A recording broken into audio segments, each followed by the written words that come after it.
Приватно обезбедување ангажирано од електродистрибуција ги чува далноводите на дивата депонија Вардарище откако силното невреме минатата недела турна 2 110 киловолтни решеткасти столба, па десетици илјади жители на Скопје повеќе од 12 часа останаа без струја. Проблемот привремено е решен со премостување. Електродистрибуција стравува дека препродавачи на старо железо ќе ги украдат паднатите столбови и ќе направат уште поголема штета. Инженерите велат дека далноводите се проектирани да издржат многу силен ветер. Невремето не е единствена причина за паѓањето. Препродавачите на старо железо палат кабли на депонијата за да го извадат бакарот за продажба. Пожарите ја уништуваат поцинкуваната заштита на далноводите и го намалуваат квалитетот на железото на столбовите. Бетонските темели, кои мора да бидат најмалку 20 см над земја, често се затрупуваат, па железото побрзо раѓосува. На некои места тие се затрупани со дури 2 до 3 метри земја.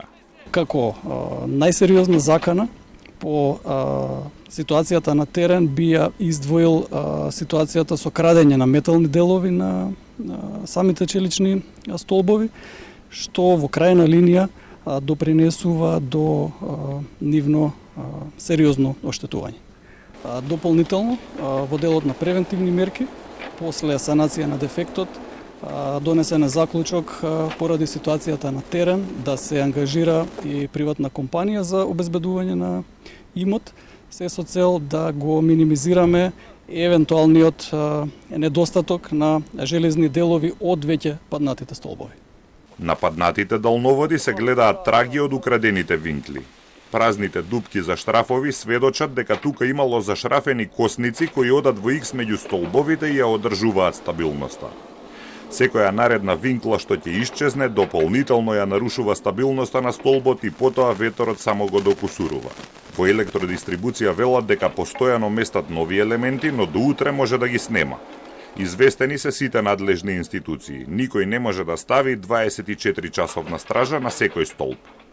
Овие сторители треба да се пронајдат и соодветно да се санкционираат. Во електродистрибуција се обиделе да го решат проблемот со антивандал штрафови кои не може да се отштрафат, но кратците нашле решение и за тој проблем. Доаѓаат со апарати за сечење со боци со кислород или со батериски брусалки и ги сечат штрафовите.